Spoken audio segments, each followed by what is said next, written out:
কংস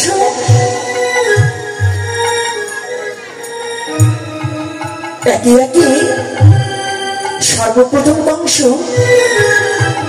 পুতনাকে পাঠালেন গোকুল নগরে কৃষ্ণকে মারার জন্য। একটু ভালো করে কথাটা একটু হৃদয়ঙ্গম করতে হবে। যেদিন পুতনাকে পাঠালেন, পুতনার পরে অঘাসুর বগাসুর চানুর মুষ্টির যে যায় কেউ আর ফিরে আসে না। এইবার কংসের অনুচররা সব ভয়ে ভীত হয়ে গেল, যে যে গোকুল নগরে যায় সে আর ফিরে আসছে না। আর এদিকে কংস অত্যাচার বাড়িয়ে দিয়েছে। কি অত্যাচার বাড়িয়ে দিয়েছে? যে আমার রাজ্যে কোন কৃষ্ণ বলতে পারবে না।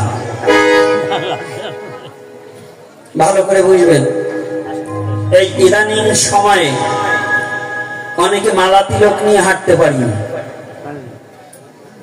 5ই আগস্টের পরে একটা দুর্ঘটনা ঘটে, তিলকধারী দেখলেই, মালা তিলক দেখলেই এই অমুক ইস্কন অমুক তমুক, এই যন্ত্রণা যে আমার পর্যন্ত সহ্য করতে হয়েছে। এই যন্ত্রণা আমার এই কালা তিলকেও নাকি আমি ইস্কন। ইস্কন তো বাংলাদেশ সরকার কখনো নিষিদ্ধ ঘোষণা করেনি, কিন্তু কিছু ওই যে চুলকানি খুজলি পাসরা আছে না, ওইগুলো চুলকানি বন্ধ হয়নি। কারণ ওরা চায় এই বাংলার বুকে যেন কোনো সনাতনী না থাকে। কথাটা বুঝতে পেরেছি? আমি কোনো রাজনীতি আলোচনা করছি না, সত্যটাকে তুলে ধরছি। বলুন, তিলক পরে রাস্তায় হাঁটতে পেরেছেন? সত্য কথা বলুন, পারেছেন? ফোন করে করে কান্না করে দিয়েছে, বাবা ঘর থেকে বেরোতে পারি না,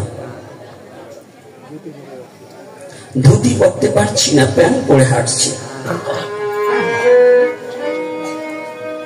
খুব যন্ত্রণা লেগেছিল। এই যন্ত্রণাটা কাউকে দেখাতে পারিনি, কাউকে বোঝাতে পারিনি। আর যারা বড় বড় সমাজের মুখে লেকচার দিচ্ছে তাদের কিছু আসে যায় না, কারণ ওরা তো দৌমুখ সাপ, ওরা বাচ্চাটা কুকুর। সমাজে বড় রাজনীতিবিদ আছে, তারা আজকে বাবার নাম নয়, শুধু দল পাল্টাতে পাল্টাতে বাবার নামও ভুলে যায়, বাবার নামও পাল্টিয়ে বলতে পারে ওরা। কিন্তু আমাদের তো এক বাপের জন্ম, আমরা তো বাবার নাম পাল্টাতে পারবো না।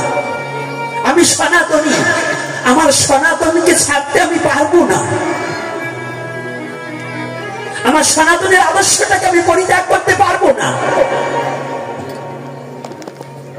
এজন্য সনাতনকে বুকে জড়িয়ে ধরতে হবে।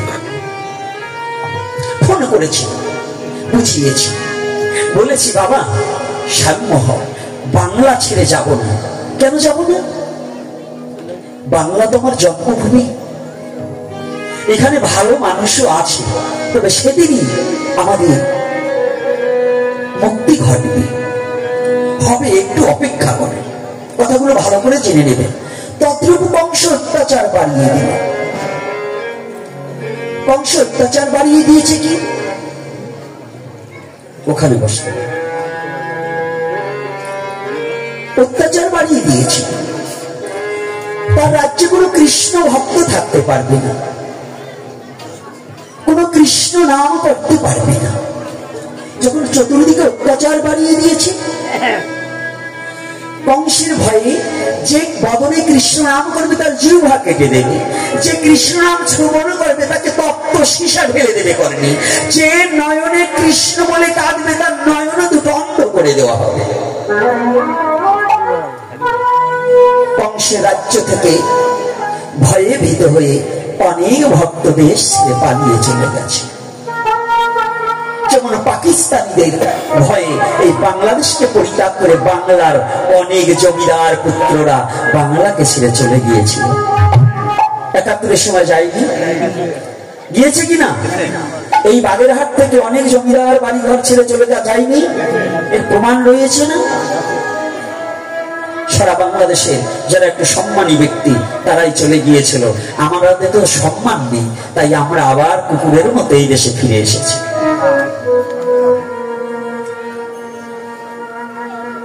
এজন্য ছোটবেলা একটা গান গাইতাম, গান্ধী গেছে হান্দির ভিতর, চিন্না গেছে মারা, বর্ণ হিন্দু চলে গেছে সারাল পড়ছে ধরা।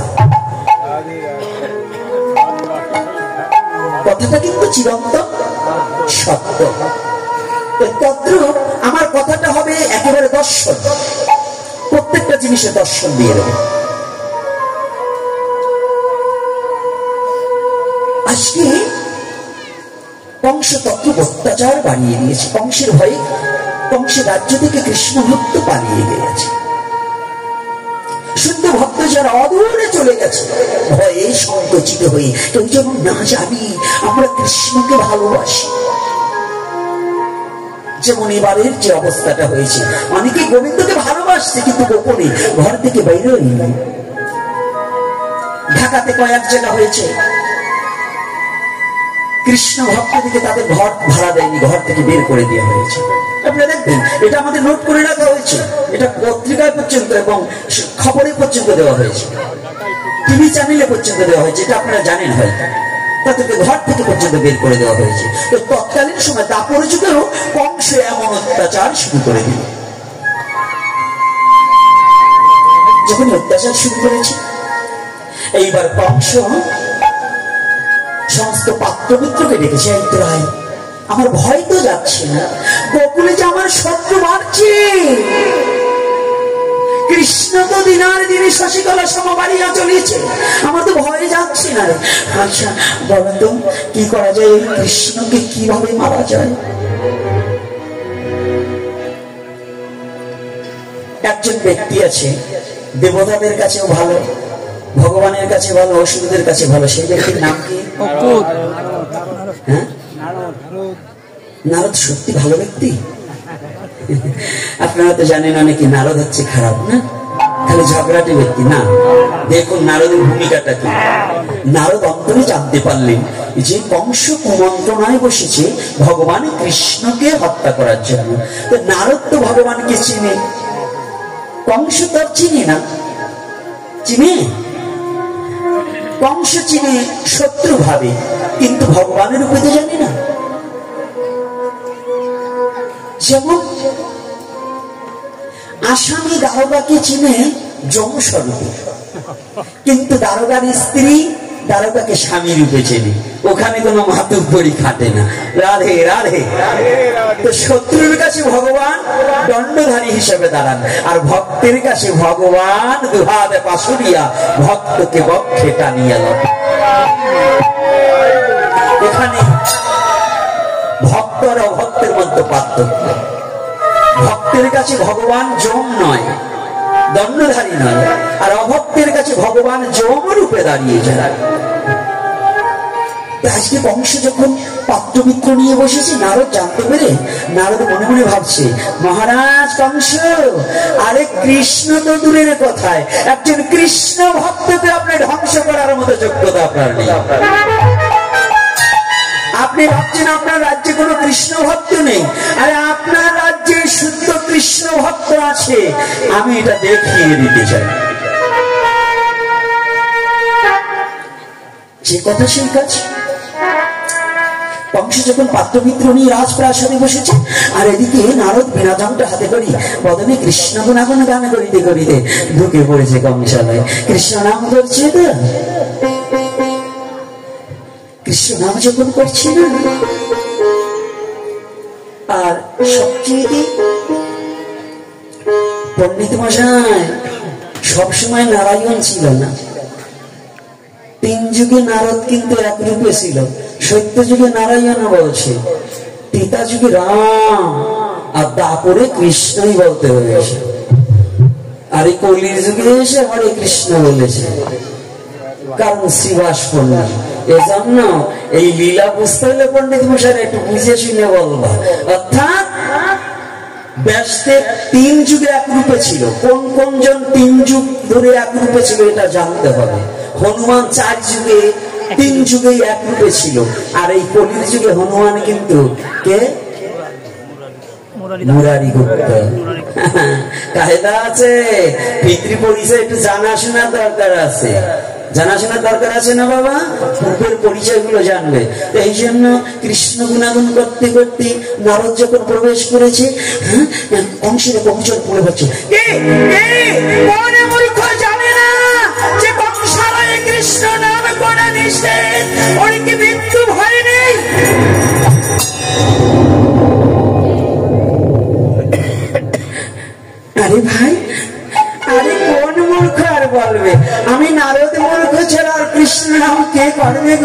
আমি সেই জন্ম থেকে কৃষ্ণ নাম আর যে ভুলতে পারি না। নারদকে দেখার সাথে সাথে কংস চমকে উঠেছে।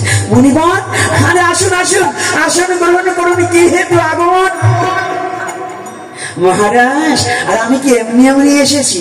আপনার মঙ্গল সাধনা করবারই এসেছি।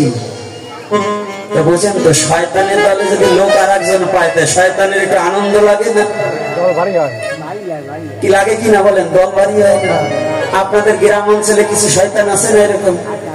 ওরা খালি দলাদলি করে, আবার দলে যদি এক ঘর পায় আরো শক্তি বাড়ে। তো এইরকম শয়তান আছে কি না? ও মায়ের, আপনাদের দেশে নাই? আছে? কথা বলেন না কেন? ভয় হয়ে গেছে? ভাই, আপনারা তো আমার মা, ছেলে তো আমি। যদি একটা মন্দ কথা বলি, তাই ছেলে মাকে বললে কি মা রাগ করে থাকতে পারে? হ্যাঁ পারে বাবা। ছেলে যদি বাবার সাথে একটু ঝগড়া করে, তাতে কি বাবা রাগ করে থাকতে পারে? আপনারাই তো আমার মা বাবা। আপনারা যদি আমি একটা কটু কথা বলার পরে যদি রাগ করে মুখটা ভেজা করে থাকেন, ভালো লাগে বলে? আরে কৃষ্ণ কথা হচ্ছে আনন্দদায়ক কথা। কখনো হাসবেন, কখনো নাচবেন, কখনো কৃষ্ণ বলে কাঁদবেন, আর কখনো ধুলায় গড়াগড়ি।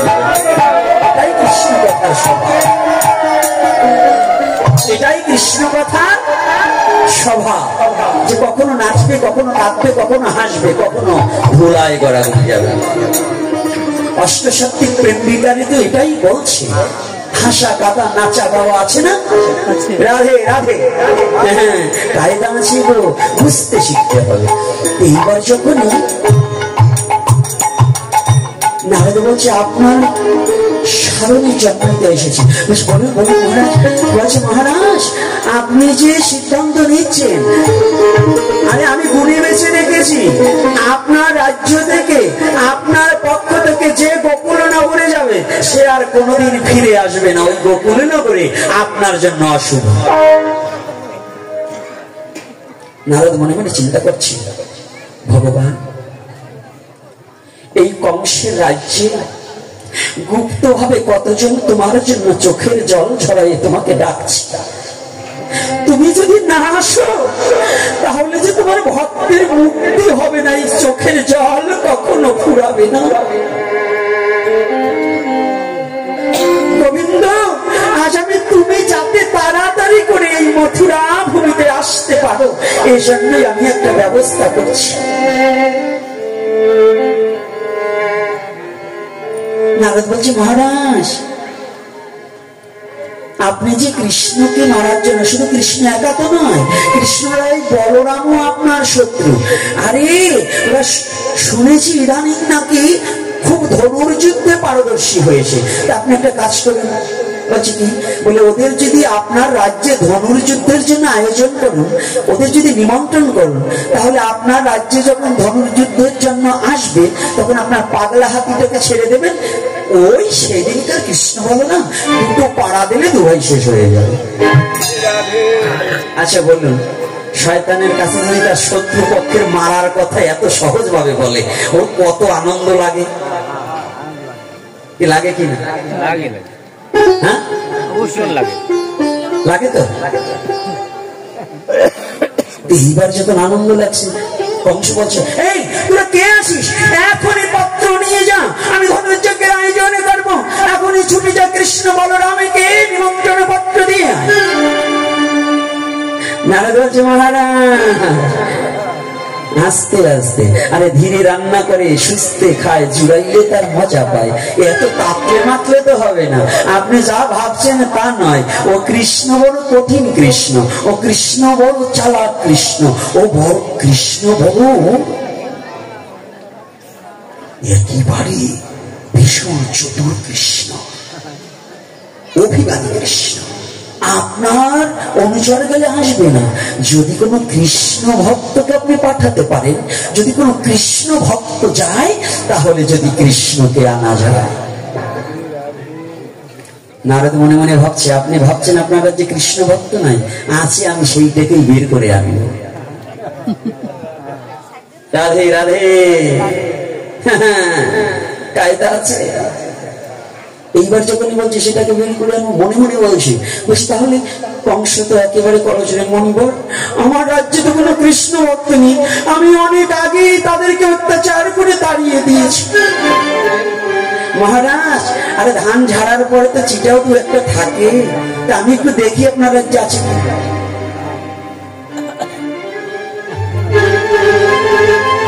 মহারাজ, আরে ভয় নেই, মা ভাই, মা ভাই, আপনার শুভ সংবাদ। শুভ সংবাদ?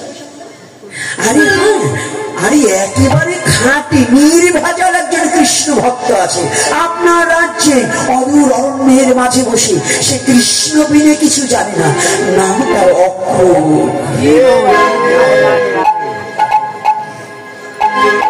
নামটা অক্রূর, এই একমাত্র ব্যক্তি পেয়েছি। এই অক্রূর যদি যায় তাহলে কৃষ্ণ আসবে নিশ্চয়।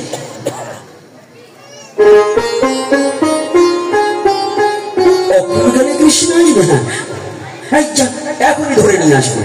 দাঁড়ান মহারাজ, এত সহজ নয়। যদি এই ভক্তকে অবমাননা করেন তাহলে কৃষ্ণ জানতে পারলে আসবে না। যদি এই অক্রূর মহামতিকে আপনি সম্মানপূর্বক সম্মানের সহিত যদি কোনোভাবে আনতে পারেন, আর একে যদি আপনি পাঠাতে পারেন, তবে যদি কৃষ্ণই মথুরায় আসে। আর এদিকে অরণ্যের মাঝে তৃণ পাতার কুঠিরে করে স্বামী স্ত্রী অক্রূর আর তার স্ত্রী দুজনে ভজন করছে, কাঁদছে। আজকে অক্রূর দুটি চোখের জল ছেড়ে দেয়,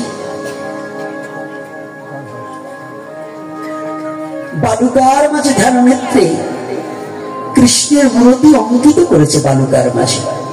ভালো করে জেনে যান, কৃষ্ণ যে ওই রকম ছিল, এইটা তো তখন তো ক্যামেরা ছিল না। হ্যাঁ, যুব সমাজ যাদের মস্তিষ্ক বিকৃত করতে চায় তারা ভালো করে জেনে যাও, কৃষ্ণ যখন জন্মগ্রহণ করেছে তখন ক্যামেরা ছিল। তাই আপনারা এই কৃষ্ণ যে এমন ছিল এটা বুঝলেন কি করে, জানেন কি করে? এই উত্তরটা অনেক পাঠককে বলবেন তো, যে কৃষ্ণ যেমন ছিল এর তো কোনো ক্যামেরা ছিল না। এই গীতায় যে শ্লোক, তখন তো কোনো কাগজ ছিল না, কালি ছিল না, কি ছিল? কিসে লিখেছিল? এই কাগজের গীতা। কাগজের গীতা প্রেসখানায় তো ভুলও হতে পারে, হতে পারে না? তাহলে এই গীতা যে সত্য আপনারা মানবেন কি করে? হ্যাঁ, মানতে হবে। অর্থাৎ গীতা সত্য, কিন্তু বোঝায় একটু ভুল আছে, তাৎপর্য আছে। অর্থাৎ আমাদের স্মৃতি এবং শ্রুতি।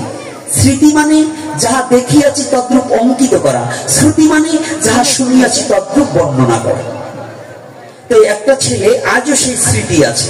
কি স্মৃতি? আজও একটা ব্যক্তি ওখানে বসে আছে যারা আর্ট কলেজের ছাত্র, এত স্মৃতি, তারা দেখবে আর তাকে অঙ্কিত করে দেবে, আছে কিনা?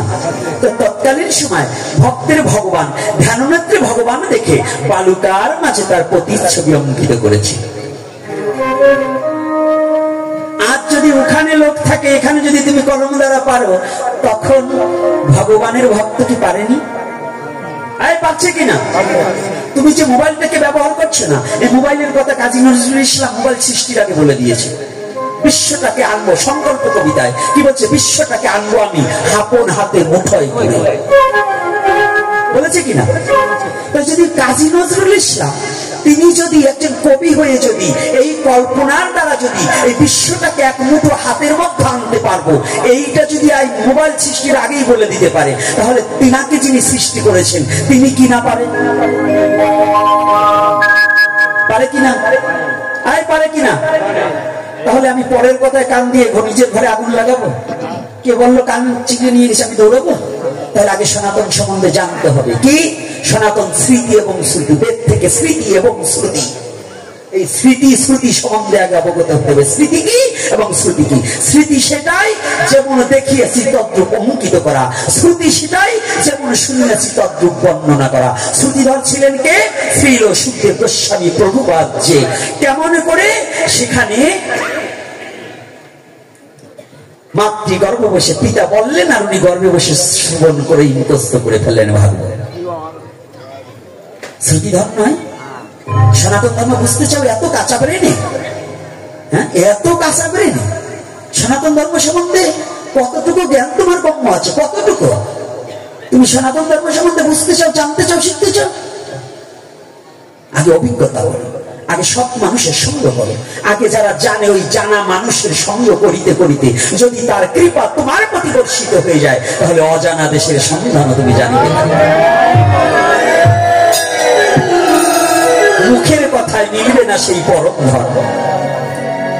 ধান্দাবাজির ধোঁকায় পড়ে আমরা যে করলে সাধন, হ্যাঁ, মুখের কথায় মিলবে না সেই পরম ধন। মিলবে মুখ দিয়ে বললেই হবে? তো এখানে কি কথাটা একটু বুঝুন। আজকে যখন বালুকার মাঝে কৃষ্ণ মূর্তি অঙ্কিত করে অক্রুর বলছে, অক্রুরকে যার মধ্যে ক্রূর স্বভাব নেই, মানে কোনো হিংসা নেই, কুটিলতা নেই, অক্রুর যার মধ্যে কোনো কুটিলতা বুদ্ধি, হিংসা, নিন্দা, অহংকার এগুলো নেই, ভালো করে জানবে। এইবার যখনই অক্রুর গোবিন্দের প্রতিচ্ছবিটা অঙ্কিত করে আর বলছে, গোবিন্দ আমি জানি তুমি গোকুল নগরে এসেছ,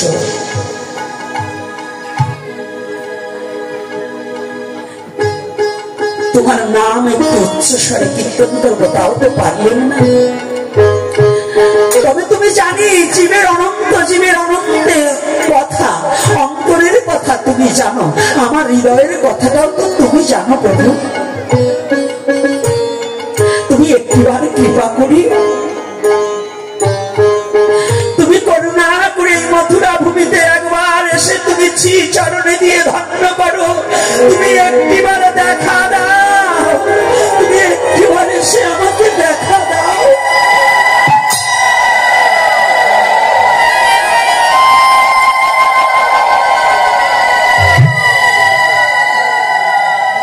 বুঝতে পেরেছে? তুমি দেখা দেবে কি করে? এ বিশ্ব জগতে তোমাকে দেখা পাওয়ার মতো কোন কর্ম তো আমি করিনি, এমন কোন সাধনা করেছি যে সাধনার দ্বারা আমি তোমাকে পাবো।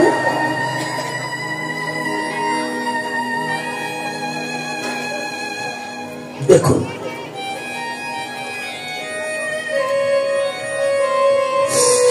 জীবনটা যে মধুমাখা কৃষ্ণ নামে আর ভগবানের চরণে বিলিয়ে দিলেন, সে বলছে জীবনে আমি এমন কোন সাধনা করেছি যে সাধনার জন্য আমি তোমাকে পাবো।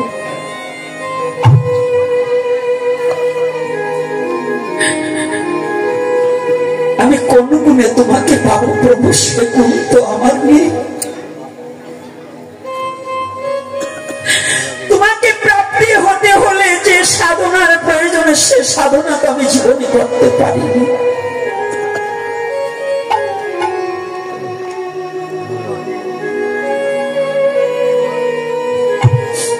তবে যদি তুমি নিজ গুণে কৃপা করে একবার দেখা দাও,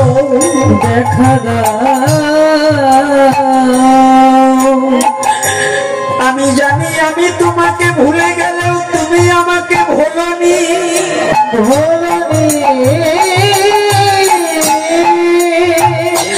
তুমি যে আমাকে এই জড় জগতে পাঠিয়েছ,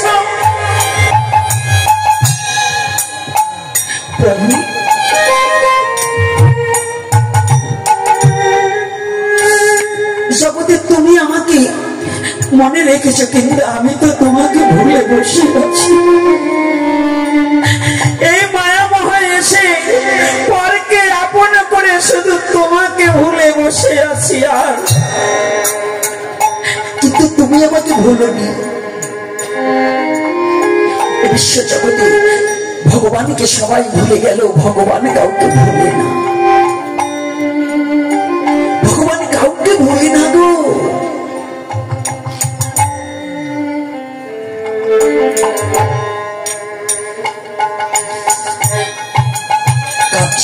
ইতিমধ্যে কংসের অনুচররা খুঁজতে খুঁজতে অরণ্যের মধ্যে হঠাৎ করে দেখতে পায় একটা তীব্র পাতার কুঠি, দরজা দেওয়া, কংসের অনুচররা এসে বলছে, কুটিয়ায় কি কোনো লোক আছে? এই কুটিয়া কি অক্কুর মহামতি? যদি অক্কুর মহামতি হয়ে থাকে, আমাদের মহারাজ কংস আপনাকে সসম্মানে প্রভু কংসালয়ে যেতে বলেছে। চমকে উঠেছে, দেখি যার ভয়ে লুকিয়ে লুকিয়ে হরিনাম করছিলাম, আজ সে জেনে গিয়েছে, আজ সে জেনে গিয়েছে। তবু যখন জেনে গিয়েছে, দরজাটা খুলে দিল। কুঠিয়ার দরজা খুলে দেখে কয়েকজন কংসের অনুচর এসেছে। তবে তারা সম্মানপূর্বক প্রণতি জানিয়ে বলছে, মুনিবর, আপনাকে আমাদের মহারাজ সম্মানপূর্বক কংসালয়ে যেতে বলেছে। অক্কুনি বলছে, ভাই এসেছে, বসো। জানো ভাই, সেই যে জীবনে কবে এই অরণ্যের মধ্যে ঢুকেছি দুজনে, এই অরণ্যের মধ্যে সব পেয়েছি, খাবার পেয়েছি, জল পেয়েছি, কিন্তু জীবনে কোনোদিন কোন সাধু সঙ্গ করার মতো ভাগ্য আমাদের হয়নি। যদিও তোমরা কংসের অনুচর হও, আজ যখন আমার গৃহে এসেছো, তোমরাই পরম সাধু। আজকে সাধু সঙ্গ থেকে আমাদেরকে বঞ্চিত করে দিও না, তোমরা একটিবার বসো। কেননা জানো, এই জীবনে তোমাদের মহারাজ কংস যখন জেনেই গিয়েছে কংসালয়ে গেলে তো আর আমি ফিরে কোনোদিন আসতে পারবো না। আমার ভাগ্যে হয়তো আর কোনোদিনই বৈষ্ণব সঙ্গ হবে না।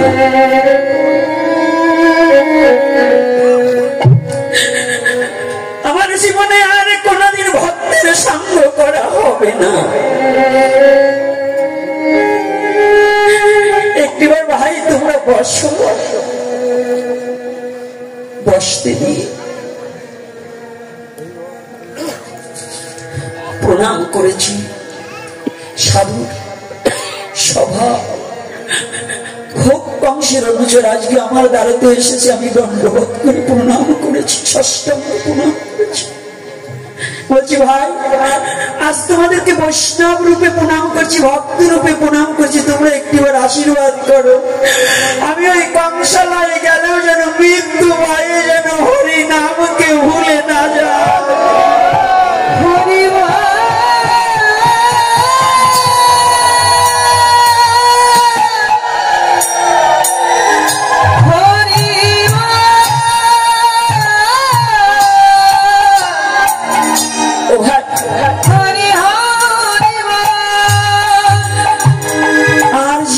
কোনদিন গোবিন্দ সেবা আমি দিতে পারবো না, আর জীবনে কোনদিন আমি হয়তো এই গৃহে ফিরে আসতে পারবো না কংসালয় থেকে। আজকে চিরতরের মতো শেষবারের মতো আমার গোবিন্দের চরণে একটা তুলসী দেওয়ার সুযোগ করে দাও।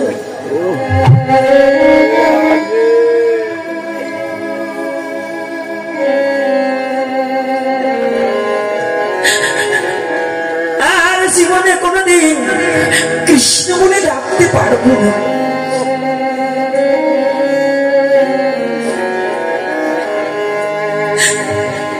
কুঠিয়ায় গিয়ে ওই বালুকায় অঙ্কিত যে কৃষ্ণ বিগ্রহ, ওখানে গিয়ে দুটি চোখের জল ছেড়ে দিয়ে বলছে, গোবিন্দ আজকে শেষবারের মতো তোমার হতভাগা অক্রুরের প্রণাম খানি তুমি গ্রহণ করো। আর জীবনে কোনদিন অক্রুর এসে তোমার চরণে প্রান্তে প্রণাম করতে পারবে না, আর কোনদিন তোমার চরণে দুটো তুলসী দিতে পারবে না।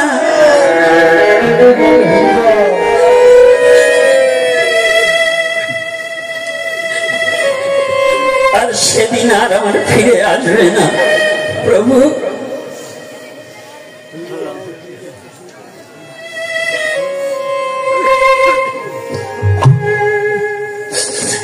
স্ত্রীকে ডেকে বলছে, প্রিয় একটিবার আমার কাছে আসো। কাছে এসেছে। ও প্রিয়ে, তোমার কাছে একটা মিনতি জানিয়ে যাই। আমি জানি আজ না হোক কাল, কাল না হোক পরশু আমার প্রাণনাথ গোবিন্দ মথুরায় আসবে। আসবে আমার গোবিন্দ, নিশ্চয় আমার প্রাণ মনে বিশ্বাস আছে আমার গোবিন্দ আসবে। আজকে আমি একটা প্রণাম করি তোমার কাছে, স্ত্রীকে প্রণাম করছি না, বলছি আমি তোমাকে একটা প্রণাম করছি। কেন জানো? আজকে আমি একটা প্রণাম করছি, আমার কথা নিও। যেদিন আমার গোবিন্দ এই মথুরায় আসবে, সেদিন আমার এই প্রণাম খানা আমার গোবিন্দের চরণে পৌঁছাইয়া দিও।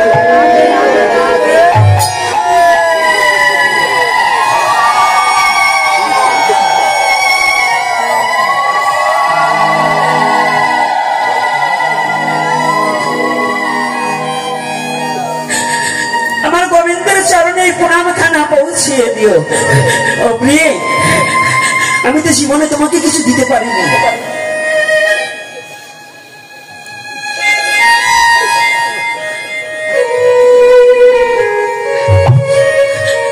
এই জগতে জীবনে তোমাকে কিছু দিতে পারিনি। তবে আজকে শেষবারের মতো তোমাকে কি কাকে দিয়ে যাচ্ছি জানো? নামরূপী গোবিন্দকে তোমার কাছে দিয়ে যাচ্ছি। তুমি আমার গোবিন্দকে একটু যত্ন করো।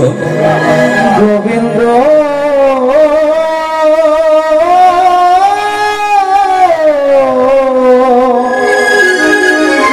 গোবিন্দ ধনরত্ন তোমাকে আমি দিতে পারিনি, কিন্তু তুমি আমার গোবিন্দকে একটু যত্ন করো। প্রিয় বলছে, তুমি আমাকে কার কাছে রেখে গেলে?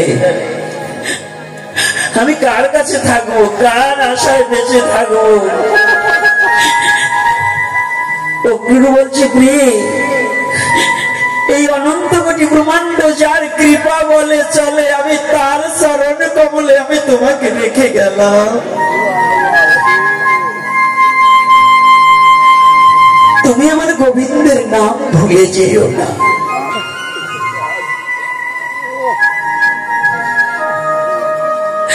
দুজনে বক্ষে বক্ষ জড়িয়ে ধরে দুটি নয়নের জলে ভাসছি আর বলছে, প্রিয়ে আসো, জীবনে তো আর কোনোদিন নাম করতে পারবো না।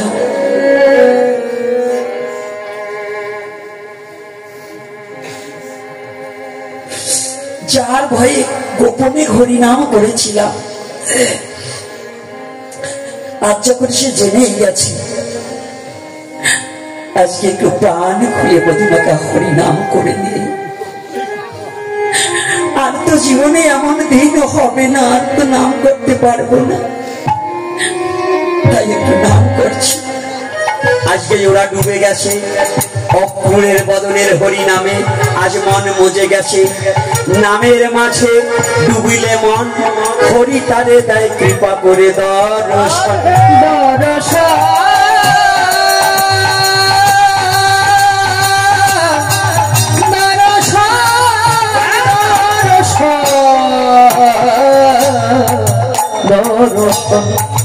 আজকে বলছি, একজন আর একজনের ঠাই কংসালয়েও কোনদিন এমন আনন্দ পাই নাই। কত গান শুনেছি, কত নৃত্য দেখেছি ভাই, তোমাকে জানা আজ এই ভক্তের বদনে নাম শুনে কত তৃপ্তি পাই।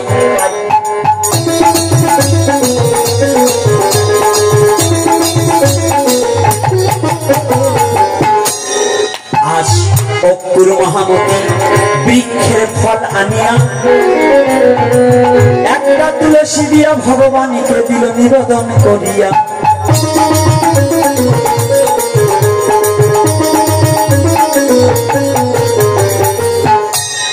নিবেদন করে তখন অপুর মহামতি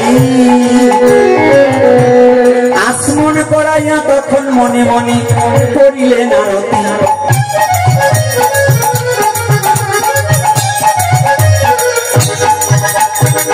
ওই নিবেদিত ফল প্রসাদিনী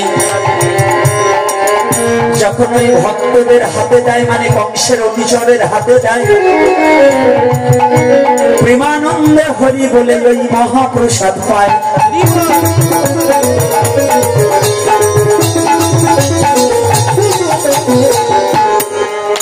মায়েরা কথা জেনে যান, কথা জানা কিন্তু ভালো। এই কথা জানিলে পরে সবার হৃদয় হবে ভালো। আমরা তো অনেকে প্রসাদের মর্যাদা বুঝি না। দাঁড়া বাবা দাঁড়া, না বলে পারছি না। বৈষ্ণবের উচ্ছিষ্ট তাহে মন মননিষ্ঠ ধীর করি ধরে বৈষ্ণব পায়। যাজনিক ব্রাহ্মণের হাতে যারা শ্রাদ্ধ ক্রিয়া কার্য ইত্যাদি করে, তাদের বিখ্যাত দূরের কথা, তাদের হাতের খাবার খেলে কৃষ্ণ ভক্তি নাশ, এ কথাটা চৈতন্য ভাগবতে করেছে প্রকাশ। আছে নাকি? বৈষ্ণব যদি চোখ একটা নাও থাকে, ঠ্যাং একটা নাও থাকে, হাত একটা নাও থাকে, তবু ওই বৈষ্ণবকে অবজ্ঞা করা, কারণ বৈষ্ণবের কোন জাতি নাই। ব্রাহ্মণের ছেলে বৈষ্ণব হতে পারবে, ঋষির ছেলে বৈষ্ণব হতে পারবে, কায়স্থর ছেলে বৈষ্ণব হবে, সাহার ছেলে বৈষ্ণব হবে, নমর ছেলে বৈষ্ণব হবে, মেতরের ছেলে বৈষ্ণব হবে। হবার পারবে কিনা? কি হতে পারবে কিনা? হতে পারবে তো? কথাটা কি বোঝা যাচ্ছে না যাচ্ছে না? তাহলে একজন ব্রাহ্মণ, যাজনিক ব্রাহ্মণের হাতেরটা খাওয়া কিন্তু শাস্ত্রে নিষেধ করেছে। আমি বলি নাই, আমি বলছি, এটাকে আমি বলছি। আবার ব্রাহ্মণের হাতে খাওয়া যাবে যদি সে প্রকৃত ব্রাহ্মণ হয়। কে? ব্রাহ্মণের নিশ্চয়ই পিছনে শিখা থাকতে হবে, এবং এই সুখ টান দেওয়া হবে না। কথাটা বলছেন?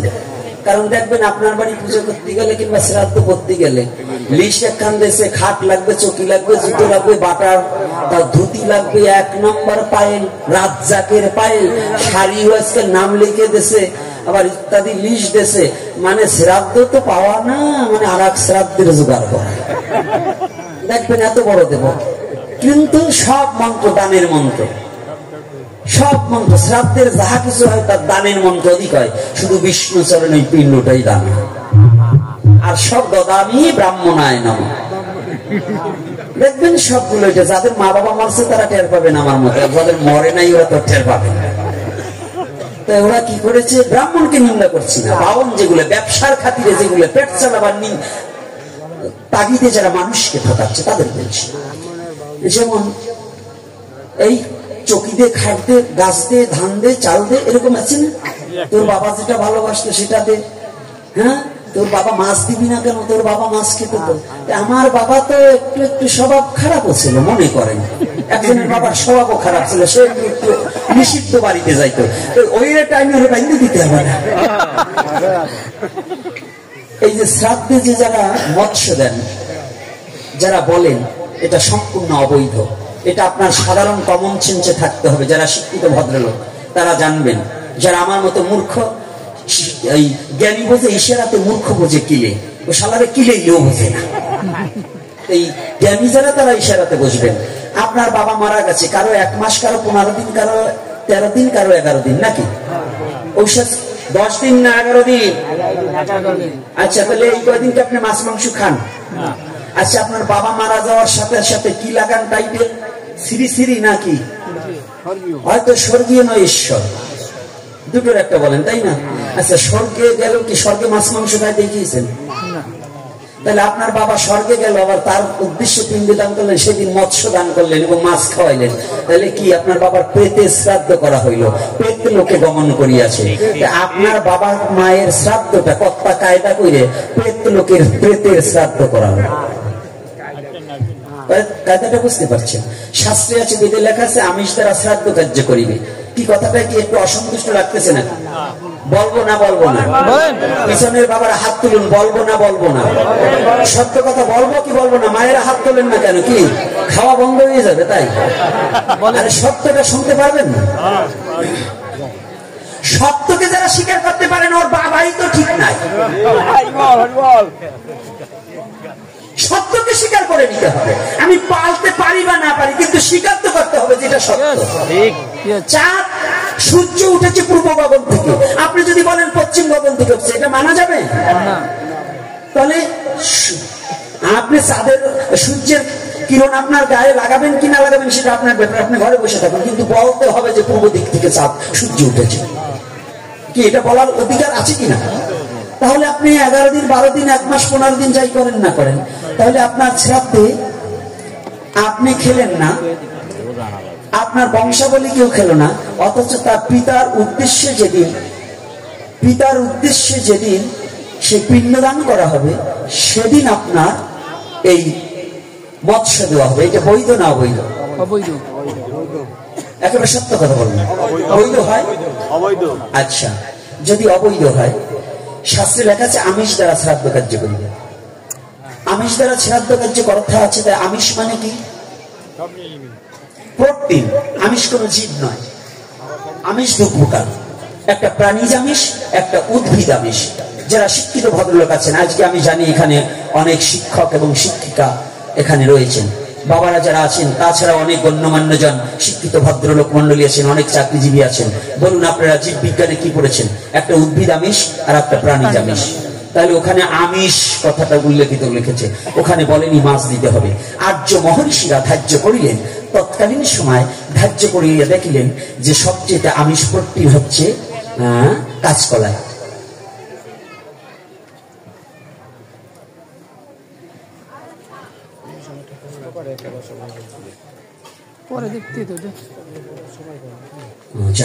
পেয়েছি যেটা বলেছি, এটা কোনো প্রশ্ন নয়, একটা অনুরোধ আসছে, কোশ্চেন নয়, ভয় নেই। আর আপনারা বসে থাকলে কি আজকে কয়টা অব্দি আলোচনা করবো? হ্যাঁ, সারা রাত না? ওই যে পিছনের তো বলে খিদে লাগছে না, থাক আর বলবো না। বলবা চাইছিলাম, বলবো না না, থাক আজকে আর বলবো। হ্যাঁ, বলতেই হবে। ভাবছেন নাকি না বইলে যাবো?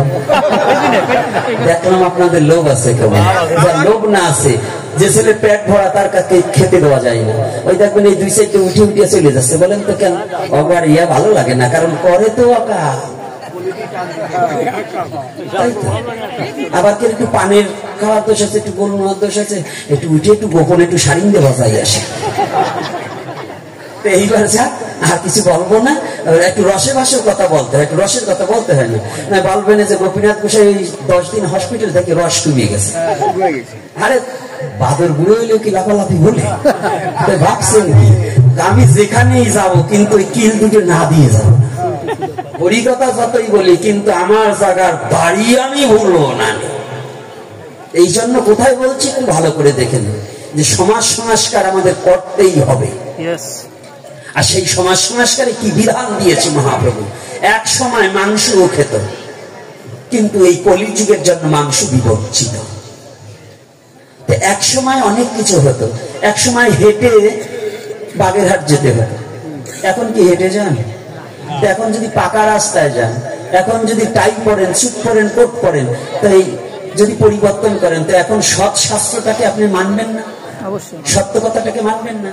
তো শাস্ত্রে বললেন সবচেয়ে, আর্য মহর্ষিরা ধার্য করে বললেন সবচেয়ে প্রোটিন হচ্ছে কাঁচকলায়। কিসে? কাঁচকলায়। এই জন্য ভূর্য দানের সময় চাউলের উপরে কাঁচকলা দেয়, দেয় কিনা? দেয় কিনা? তাই ওরা মনে করলেন কিছু রাক্ষসের লোক আছে তো, ব্রাহ্মণ 10 প্রকারের মতো, তার মধ্যে রাক্ষসী ব্রাহ্মণ আছে। যেমন আমাদের মতো পেট ভাতালে কিছু বৈষ্ণব আছে, পেটুক বৈষ্ণব।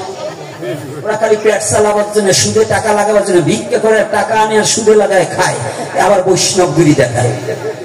আছে কিনা? কথা বলে না গো, এই দেশে নাই? আমরা দেখেছি যে আছে কিনা, বৈষ্ণবরা যে সুদি লাগায়, এটা কি আমরা দেখছি? আরে আছে, দেখেন কয়জনের বাড়ি গেছে। হ্যাঁ, আজকাল বৈষ্ণব জানেন, আবার জাত বৈষ্ণব আছে। বলে কি আমি বৈষ্ণব, আমার সব বৈষ্ণব। বলছে একজন কি করে, একজনের কাঁঠাল গাছে বড় এক কাঁঠাল আর হয় না, গাছে বড় মোটা সেটা হয়েছে, কাঁঠাল ধরে না মানুষই করছে, যদি আমার কাছে কাঁঠাল হয় তো একটু বৈষ্ণব সভা দেবো কাঁঠাল দিয়ে। বাবা বুঝছেন একটু কথাটা, রসিকতা চলে, কথাটা একটু চলে। তো এইবার যখন মানুষই করছে, ভগবানের কৃপা হয়ে গেছে, বৈষ্ণব সেবা দেওয়া চাইছে তো ওই গাছে মাত্র একখানি কাঁঠাল ধরছে, তাও একটু বড় ধরছে একখানি। তো এখন আমরা আবার ঘরে বাইরে 2 জন আর ছেলে 1 জন, কয়জন? 3 জন। এখন কাঁঠাল পাইকি গেছে, ওই ছেলে মাঝে মাঝে যে এখানে কাঁঠালের কাছে নাকটা পাইছে কিরাম উঠছে কিনা, তা কাঁঠাল পাইকি গেছে, কাটিয়ে নিয়ে ঘরে দিয়েছে। এবার বস্তা দিয়ে ঢাকিয়ে দিচ্ছে। ছেলে যে বারে বারে বলতেছে, ও বাবা কি বৈষ্ণব সেবা দিবা না? ছেলের উদ্দেশ্যে বৈষ্ণব সেবা দিলেই তো আমি একটু পাবো। এইবার খালি কোনো বলতেছে, এখন বাবা মনে মনে চিন্তা করছে সর্বনাশ, কাঁঠাল এলো এটা যে ঘিরান বাইরেছে, কাঁঠাল মনে খুব ভালো সুস্বাদু হবে, এই কাঁঠাল যদি বৈষ্ণব সেবা দিতে পরে পরে খাই যাবে, আমার ছেলে নিয়ে বউ নিয়ে কি খাওয়ায়।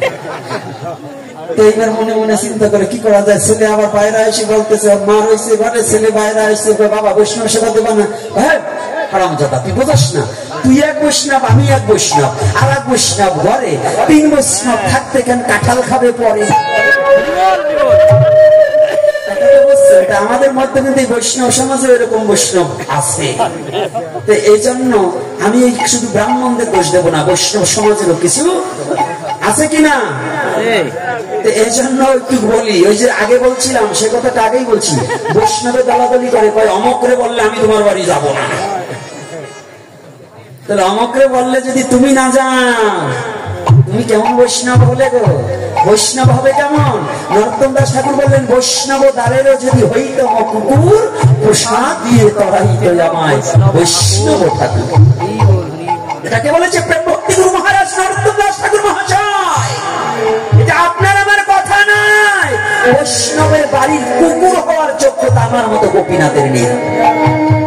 বৈষ্ণব তো দূরের কথা, এজন্য বলছি। তাহলে ওখানে কি দশমিত ব্রাহ্মণ, তার মধ্যে রাক্ষসের ব্রাহ্মণ আছে। রাক্ষসের ব্রাহ্মণ তারা খাওয়া ছাড়া আর কিছু জানে না, নারায়ণ শিলা জল দান করে না, অথচ খালি খাবারটাই চেনে। একাদশী দ্বাদশী আজকাল কিছুতে বেরোয়েছে, সদুবারা একাদশী করবে না, সদুবাদের জন্য একাদশী নাই। শাস্ত্রে বলেছে, অমুক শাস্ত্রে।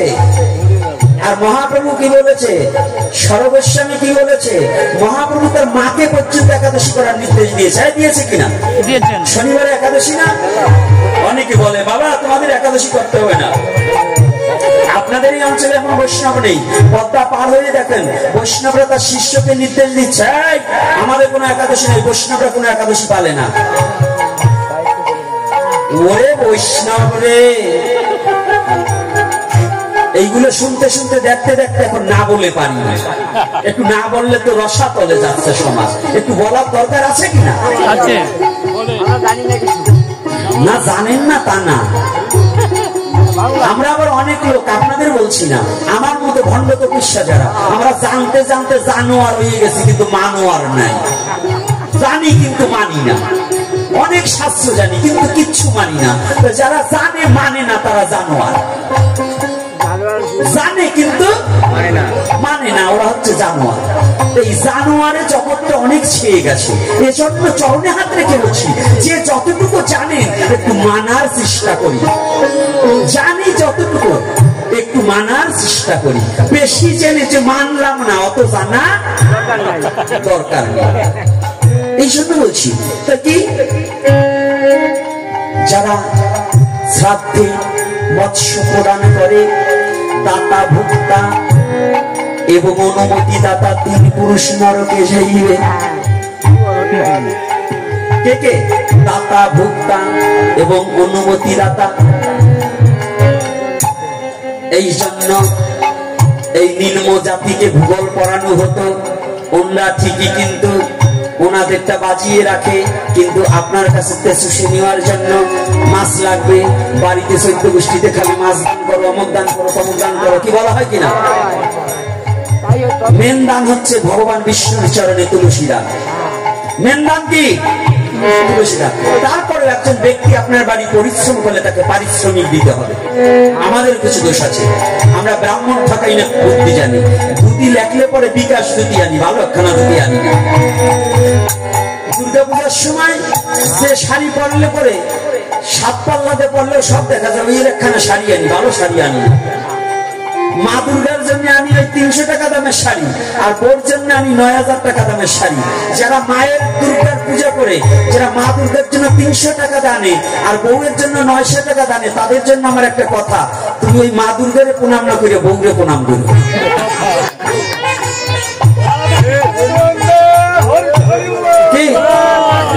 মা বড় না বউ বড়? হ্যাঁ মা বড় না বউ বড়? আমি তো বিয়েই করি নি, আমি কি বলবো? মা বড় না বউ বড়? মা বড়। মা কারো কাছে বউ বড়, কারো কাছে মা, মায়ের সম্মান না দিলে তুমি সন্তান হবা না।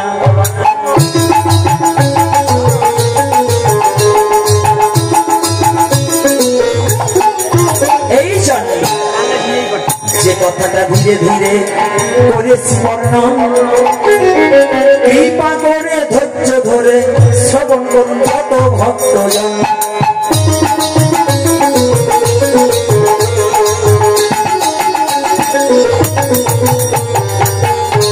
তাই আমাদের সমাজে যে ক্যান্সার ব্যাধি আছে, বর্ণবাদ, ঔষধবাদ, আমরা সকলে সনাতনী এক। যদি সনাতনী এক হয়, আজকে এখানে ব্রাহ্মণ মহোদয় থাকতে পারেন, যারা ব্রাহ্মণ আছে, যারা ক্ষত্রিয় আছে, বৈশ্য আছে, শূদ্র আছে, এই ভাগগুলো করেছে বল্লাল সেনের আমল থেকে। তার আগে কিন্তু এই ভাগ পাওয়া যায় না। তার আগে আমাদের যদি এক পিতা হয়, পিতার নাম কি? এই মনুষ্য জাতি, সনাতন ধর্মে মনুষ্য জাতির পিতার নাম কি? মনু। মনু। মাতার নাম এক মা এক বাবা যদি হয়, ব্রাহ্মণের, ক্ষত্রিয়র, বৈশ্যর, শূদ্র, তা আমাদের শ্রাদ্ধ ব্যবস্থা কয় প্রকার হবে? এক প্রকার। আপনারা 4 ভাই, আপনার বাবা মারা গেছে, শ্রাদ্ধ কয় প্রকার হবে? এক প্রকার। কয় প্রকার? এক প্রকার। একটু জোরে বলুন। এক প্রকার। আচ্ছা, তাই আমাদের মধ্যে যদি আমাদের মা শতরূপ হয়, বাবা যদি মনু হয়, তা আমাদের ওষুধ ব্যবস্থা 4 প্রকার কেন? একজন দাঁড়িয়ে আমাকে জবাব তুলেন। তখন সমাজ রক্ষার্থের দরকার ছিল। কি বলছেন? সমাজ রক্ষার্থের দরকার ছিল। সমাজ রক্ষার্থে তখন তো একই সমাজ ছিল, ঋষিবাদী সমাজ। আমি যেখানকার কথা বলছি সেখানে এখনো জান নাই। এক মনুর যদি সমস্ত সৃষ্টি হয়, ধর্ম একটা, তাহলে 4টে মত হবে কেন? বৈশ্য, শূদ্র, ক্ষত্রিয়, ব্রাহ্মণ। আরে আপনাকে আমি কি বলছি, আপনি বসছেন কিছু এখন? বাবা একটা, তো 4 প্রকার হয় কেমনি? বাবা কয়টা? মনু যদি হয় তাহলে সবাই আমরা ব্রাহ্মণ। একটা বাউন হবে, একটা ক্ষত্রিয় হবে, একটা শূদ্র হবে, একটা ঠাসি মারবা কাঁধে সরিয়ে, আর একটা একেবারে উপরে থেকে মজা মারিয়ে খাবা। বাবা একটা না?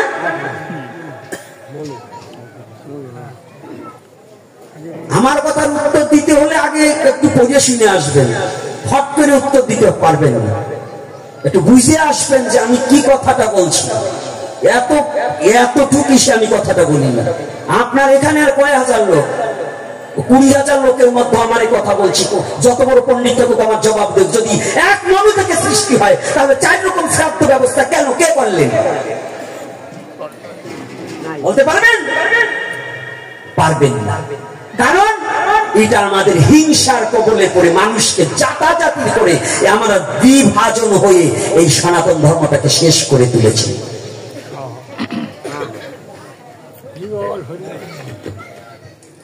এটা জাতাজাতি। আপনি বুঝতে পারেন এখনো? এক ব্রাহ্মণের মধ্যে আবার দল কয়টা জানেন? একটা কায়েস্তের বাউন, একটা জাইয়ের বাউন, একটা নোমের বাউন, একটা ঋষি বাউন।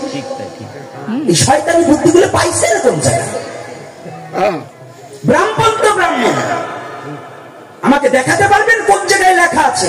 চ্যাটার্জি, ব্যানার্জি, বঙ্গোপাধ্যায়, গঙ্গোপাধ্যায়, কাঞ্জিলাল, আগাপাশা সব জায়গায় ছাতা কোন জায়গায় আছে? দেখাতে পারবেন? ব্যাসদেবের নামের মাঝে চক্রবর্তী আছে, গঙ্গোপাধ্যায় আছে, চ্যাটার্জি আছে, ব্যাস বৈশিষ্ট্য তাদের পিছনে আছে না। এগুলো পাইলেন কোথায়? এগুলো নিয়ে একটু ভাববেন। ওই সাধারণ তুচ্ছ কথা নিয়ে গোপীনাথ কোনোদিন কথা বলে। গোপীনাথ কথা বলে মানুষের কথা, জাতির কথা, বর্ণবাদের কথা। গোপীনাথ কথা বলে সমস্ত মানুষকে একত্রিত করার কথা, হিংসার কথা গোপীনাথ বলেন। ওই পশুত্ব স্বভাবের কথা গোপীনাথ বলেন। যারা মানুষে মানুষে দ্বিধাবন্ধ করে এরা পশু, এরা মানুষ না। সনাতন ধর্ম কখনো কোনো মানুষকে হিংসা শিখায় না। সনাতন ধর্ম মানুষকে কোনো জাতাজাতি শিখায় না। সনাতন ধর্ম মানুষকে বর্ণবাদ শিখায়নি। এটা আমরা নিজেদের তৈরি পথ মত সৃষ্টি করে মানুষে মানুষে ভিড়াবাইয়ের সৃষ্টি করেছি। আপনি বলবেন আমি তো আজকে নয়, আমার এপিসোড যারা দেখেছেন এর আগেও বলে দিয়েছি, ভীম ক্ষত্রিয়। ভীম কি ক্ষত্রিয়? ক্ষত্রিয় নাই? হিড়িম্বাকে বিয়ে করেনি? হিড়িম্বাকে রাক্ষস, সে কি ক্ষত্রিয় না, রাক্ষস। তাহলে তার বিয়ে কেন কৃষ্ণ মেনে নিলেন? উত্তর দিতে পারবেন? আর আপনার সমাজ উপযুক্ত পাত্র হলে পরে একটা ছেলে একটা মেয়েকে, আপনার মেয়ে ভিন ধর্মে চলে গেলে তা আপনি গোপনে মিলে খেতে পারেন, অথচ নমশূদ্র ছেলে যদি সাহার মেয়ে বিয়ে করতে চায় তা দেবেন না উপযুক্ত পাত্র হলে। ব্রাহ্মণের মেয়ে যদি ভিন ধর্ম অহিন্দুর সাথে চলে যায় সেটা গোপনে লাড়ু বানিয়ে খাইয়ে আসে শয়তানের দলে, অথচ যদি কোনো নিম্ন জাতির ছেলে ব্রাহ্মণের মেয়েকে ভালোবেসে বিয়ে করে তা দেবেন না। ফাজলামি কোথায় পেয়েছেন? এগুলো ফাজলামি। নারীর কোনো গোত্র থাকে না, নারী যে গোত্রে যাবে সেই গোত্রই তার। আমার কথাটা এখানে আগে শাস্ত্রের নিদর্শনগুলো বুঝতে হবে যে আমাকে কি ইঙ্গিত দিচ্ছে, কি বুঝতে হবে না? অবশ্যই। খালি মন কল্পিত বললে, আমি তো যে কয়টা প্রমাণ দিয়েছি আপনাদের সেই সতীদাহ প্রথা থেকে প্রমাণ দিয়েছি, আমার কথাটা কি উল্টো করুন, কেটে দিন, তাহলে রামায়ণ মহাভারত পর্যন্ত মিথ্যা প্রমাণ করতে হবে। আমি বলি না। এজন্য যে কথাটা বলতে হবে প্রত্যেকটা কথার পিছনে যুক্তি এবং দর্শন থাকতে হবে। দর্শনবিহীন কোনো কথা বলা যাবে না, যাবে না। তাহলে আমরা কি এক বর্ণ এক গোত্র? আপনি এই যে গোত্র টত্র পেয়েছেন কোথা থেকে? এক এক মুনি ঋষিদের নামের এক একটা গোত্র। ভগবানের কোন গোত্র? ভগবান বারংবার এসেছে কোন গোত্রে? এই গোত্রের নাম আমাকে একটু বলে দিন তো। আলম্বন গোত্র, যম গোত্র, ভরদ্বাজ গোত্র, এক এক মুনি, কাশ্যপ গোত্র, এক এক মুনির নামে এক একটা গোত্র তৈরি হয়েছে। কিন্তু তার আগে শ্রাদ্ধ কবে থেকে উৎপত্তি হলো বলেন তো? কে সর্বপ্রথম শ্রাদ্ধ করেছিল বলতে পারবেন? আপনার তো পিতা মাতা মারা গেলে শ্রাদ্ধ না, শ্রাদ্ধ যখন থেকে শুরু হয়েছে পুত্র মারা থেকে। পুত্র মারার পরে পিতা শ্রাদ্ধ করেছিলেন। শ্রাদ্ধ মানে শ্রদ্ধার সহিত যে কার্য করা হয় তাহাকে শ্রাদ্ধ বলা হয়। শ্রদ্ধার সহিত দানের বিধান দিয়েছিলেন, এজন্যই শ্রাদ্ধের মন্ত্রে দান বেশি। সেদিন তো কোন এই জাতাজাতি ছিল না। এই জাতাজাতি কবে থেকে শুরু হলো? আজকে মানুষে মানুষে মিলাবে এই সনাতন ধর্মের মধ্যে এই জাতাজাতির করে করে আমরা হিংসার কবলে পড়ে আজকে সনাতন ধর্ম ক্ষয়িষ্ণু হয়ে গিয়েছে। খাল কেটে কুমোর ডেকে এনেছি। আজকে এটাকে বন্ধ করুন। আমি অনুরোধ করছি। আমি কেন আজকে এই যে মহামতি অক্রুরের কথাটা বলছি, অক্রু মানে অর্থাৎ আপনি যদি শুদ্ধ ভক্ত হন পৃথিবীর কেউ আপনাকে ধ্বংস করতে পারবে, তবে সততা এবং সরলতা থাকতে হবে। কি কি থাকতে হবে? সততা এবং সরলতা।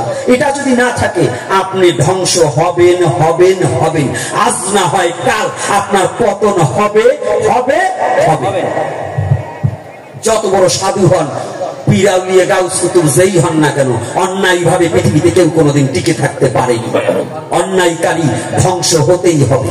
যত বড় রূপবতী নারী, আজকে রূপের গৌরবে পৃথিবী পাগল করুন, একদিন ওই রূপ যৌবন থাকবে না, একদিন কুকুরেও তার দিকে ফিরে তাকাবে না। আর যদি শুদ্ধ ভক্ত হয় তার মৃত্যুর আগ পর্যন্ত যদি চোখ অন্ধ হয়ে যায় তথাপি ভগবান নিজেও তার সেবা করেন।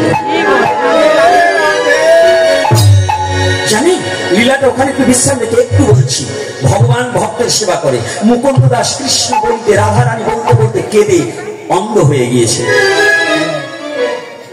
সুরমাকুঞ্জ, বৃন্দাবনে যারা সুরমাকুঞ্জে গিয়েছেন, আমি মিথ্যা বলবো না, যারা বৃন্দাবনে গিয়েছেন বড় সুরমাকুঞ্জ এবং ছোট সুরমাকুঞ্জ আছে কিনা? এই সুরমাকুঞ্জের ব্যাপারটা, সুরমা কি? সুরমা খালি মুসলমানে পড়ে এটা নয়। সুরমা এই ভাষাটা কিন্তু হিন্দি ভাষা। সুরমা মানে হিন্দি ভাষা। কাজলের অপর নাম সুরমা, এটা হিন্দি ভাষা। এই সুরমাকুঞ্জ কেন বলা হয়? সুরমাকুঞ্জ বলা হয় মুকুন্দ দাস রাধে রাধে বলতে বলতে অন্ধ হয়ে গেলেন। আর আমরা দুদিন ধরে সাধু হয়ে কেঁদে বলছি, কত ডাকলাম ভগবান আমার ডাক শোনে না। আর এই মুকুন্দ দাসের কথা শুনুন, কেঁদে কেঁদে অন্ধ হয়ে গেছে রাধে রাধে বলে বলে। দুটি নয়নের জল ছড়াতে ছড়াতে আর চোখে কিছু দেখতে পাই না। যদি কোনো ভক্ত একটু প্রসাদ দেয়, প্রসাদের থালায় হাত না দিয়ে মাটিতে হাত পড়ে যায়।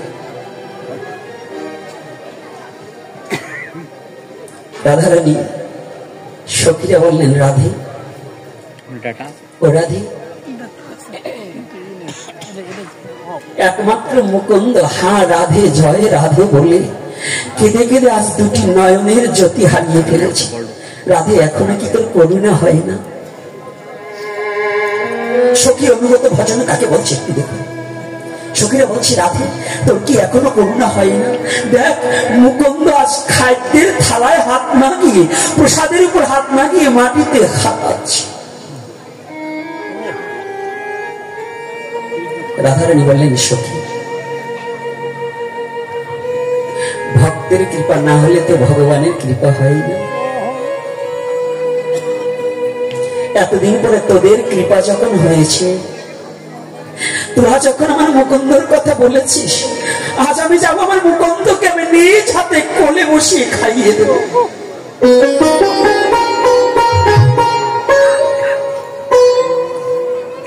রাধারানী নিজে মুকুন্দের কাছে গেলে, আর মুকুন্দ শুধু জয় রাধে রাধে, হা রাধে, প্রাণেশ্বরী রাধে, প্রাণনাথ হে রাধে, হে ব্রজেশ্বরী রাধে কাছে। রাধারানী দিয়েছে, মুকুন্দ।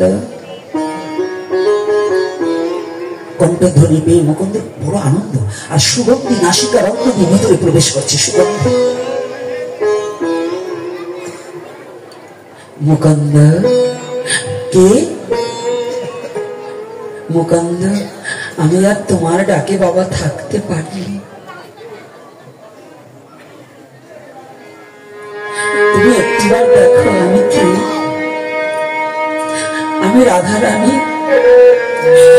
তোমার চোখের জলে আমি আর থাকতে পারিনি। মুকুন্দ বলছি, প্রাণেশ্বরী রাধে, সত্যি তুমি রাধারানী? আমি তো তোমাকে দেখতে পাই না, আর আমি কেমন করে দেখবো? দেখার কি সেই সৌভাগ্য আমার আছে? তোমাকে দেখার মতো যোগ্যতা তো আমার নেই, তবে আমি তোমাকে একটু পরশ করতে চাই। রাধারানীকে যখনই পরশ করেছি, ভক্তকে রাধারানী কত বড় করুণা করেছে, পরশ করেছে। পরশ করার পরে না বলছি, মুকুন্দ তুমি সেবা করো। বলছি, না না না, আমি সেবা দেব না। নয়ন দুটি যখন রাধারানী নিয়েই নিয়েছি, আমার নয়ন দুটি যখন রাধারানীর সেবায় লেগেছে, আমার কতদিনই আমার দেহখানা রাধারানীর চরণের সেবায় লাগবে।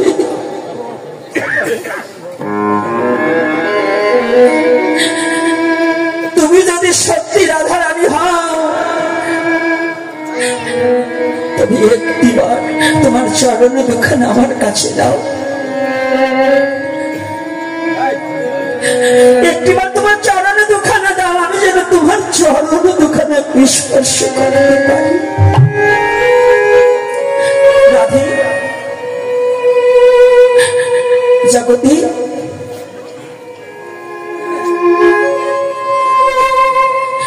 জীবনে তো আমি কোনোদিন তোমার কাছে কিছু চাইনি রাধে প্রাণেশ্বরী।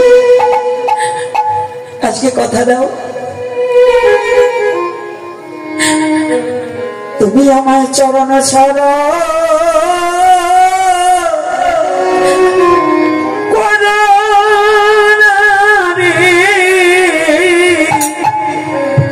আমার চরণ ছাড়া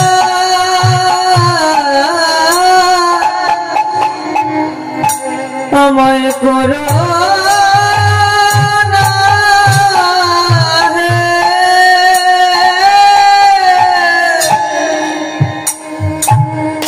রাধে, তোমায় ভালোবাসিতে পারি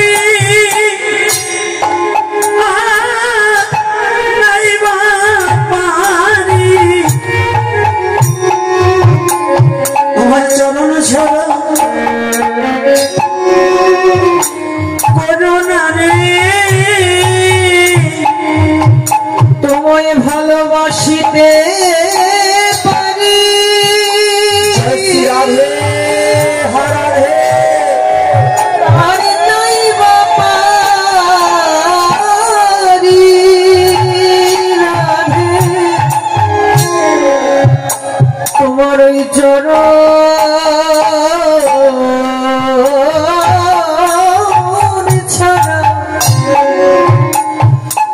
আমায় করো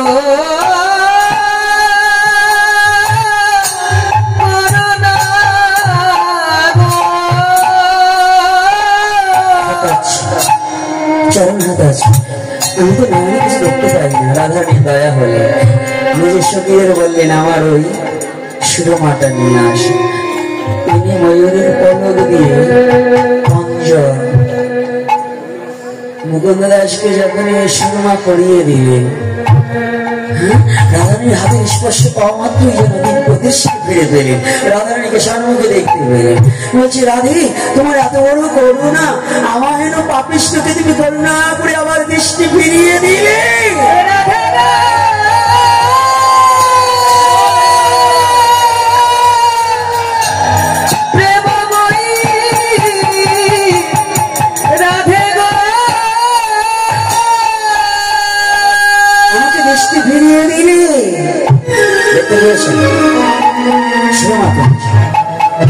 তাহলে বৈষ্ণব যদি অন্ধ হয় তাতেও কোনো দোষ নেই, রাধারানী কৃপা করবে।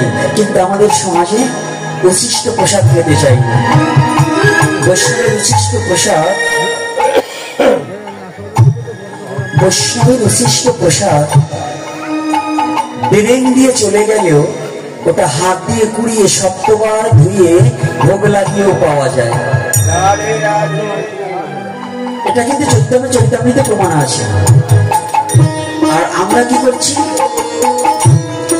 বৈষ্ণব যদি সেবা করে প্রসাদটাকে হাঁস মুরগি গরু ছাগলকে খেতে দেয়, এরকম আমার চোখে পড়েছে।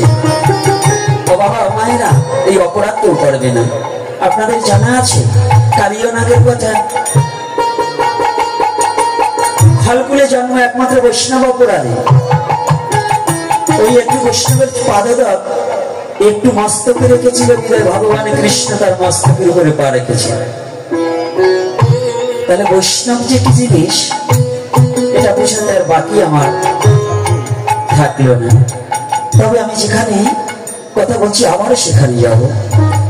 কৃষ্ণময় দয়াময় পরিবারে জিহ্বা যায় সপ্রসাদে অন্নামৃত দিল ভাই, সেই অন্নামৃত পাও মুখে রাধা কৃষ্ণ গুণ গাও, প্রেমে ডাকো চৈতন্য নিদান। তাহলে প্রসাদের স্বাদ কি জানি? আজকে যখন এই বংশের অনুচররা ওই কৃষ্ণ নিবেদিত প্রসাদ পেয়েছে, ওদের জড়জিহ্বা ধন্য হয়ে গেছে। রাধে রাধে।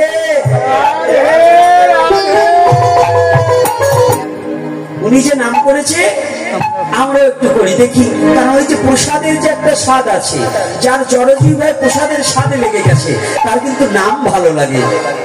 আর যারা প্রসাদ পায় না, অখাদ্য কুখাদ্য খেলে, তাদের কিন্তু হরিনাম জিহ্বায় হতে চায় না। তো এইবার কি করছে, নাম করছে। হ্যাঁ, হরে কৃষ্ণ হরে কৃষ্ণ কৃষ্ণ কৃষ্ণ হরে হরে, হরে রাম হরে রাম, রাম রাম হরে হরে। হরে কৃষ্ণ কৃষ্ণ কৃষ্ণ হরে হরে, হরে রাম হরে রাম, রাম রাম হরে হরে। হরে কৃষ্ণ কৃষ্ণ কৃষ্ণ হরে হরে, হরে রাম রাম রাম হরে হরে। হরে কৃষ্ণ কৃষ্ণ কৃষ্ণ হরে হরে, হরে রাম রাম রাম হরে হরে। অক্ষর দেখতে পাই ওরে বাবা, যারা আমাকে তুলে নিতে আসছে, যারা কংসাদয় ছিল, যারা কৃষ্ণ নাম বিদ্বেষী ছিল, যারা কৃষ্ণ নামে নিন্দাকারী ছিল, তাদের বদলে নাম হচ্ছে। আচ্ছা বলুন তো, একজন ভক্ত যদি নতুন একজন ভক্তকে হরিনাম করতে দেখে আনন্দ লাগে না? লাগে কি না? আমার লাগে তো না, অনেকের লাগে না, অনেকের হিংসা হয়। সাধু দেখলে অনেকের হিংসা জাগে গো, হিংসা জাগে না কি? সাধু দেখলে অনেকের হিংসা জাগে না?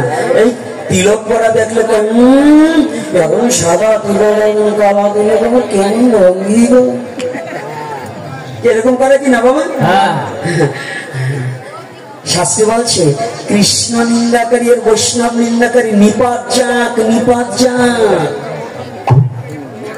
আমি বলি নাই, পুরাণ বয়সে যেন তারা নিপাত যাক। নিপাত মানে তারা শেষ হয়ে যায়।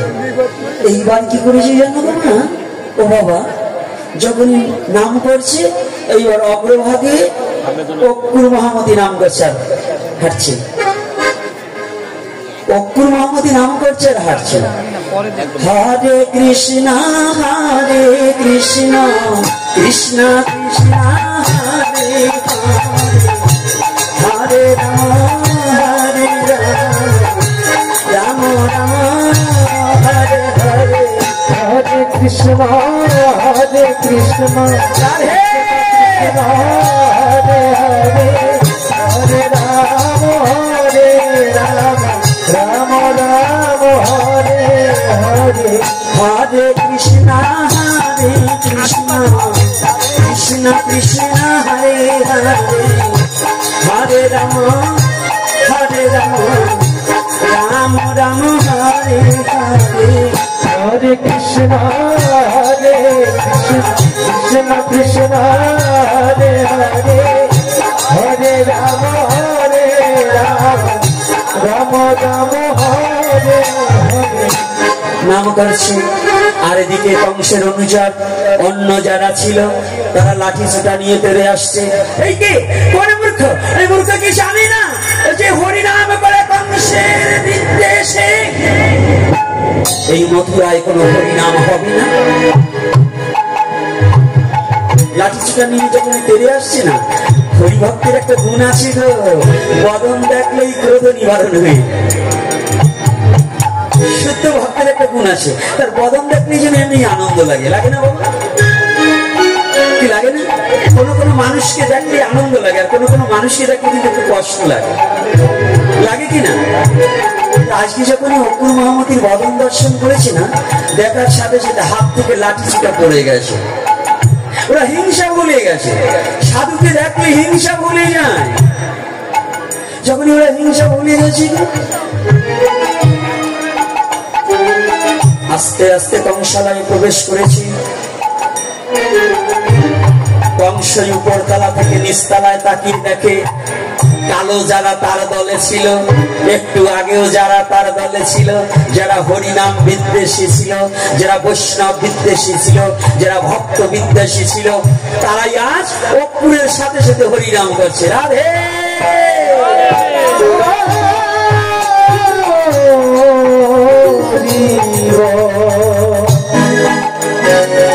আজ যখন অক্কুর মহামতির সাথে যখন হরিনাম করে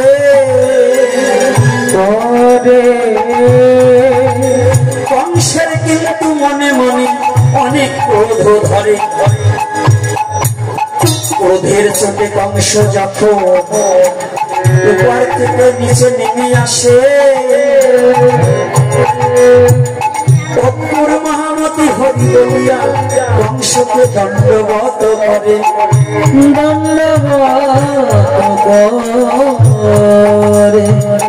যখন অক্কুর কংসকে দণ্ডবত করিল, ওই ভক্তের পরশ তখন কংসের গায়েতে লাগিল, গায়েতে লাগি ভক্তের পরশে কংসে সুবুদ্ধি হইল।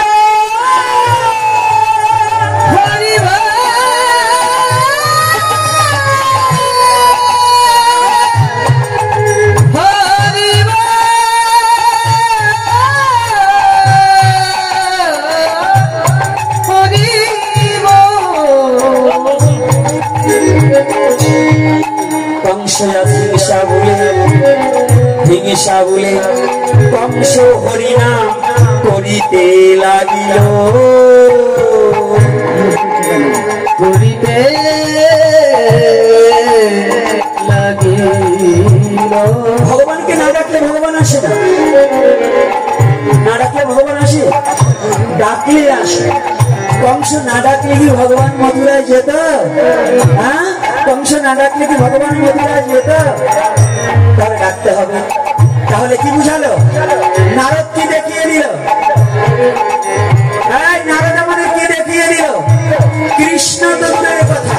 কৃষ্ণ ভক্তকে ধ্বংস করা যায় না, যাবে? তাহলে আমরা কি করবো? যত বড় বিপদ আসুক, যত বড় বাধা আসুক, আমরা হরি নাম কখনো ছাড়বো না। আমরা সবাই সংঘবদ্ধ হয়ে হরি নাম করিব। হরি নামের বলে আমরা অশুভ শক্তিকে তাড়াবো, শক্তিকে তাড়াবো। যুব সমাজ যারা আছে তাদের কাছে বলি, কুসংস্কার ছেড়ে ফেলে মুখে বলবো গৌর হরি।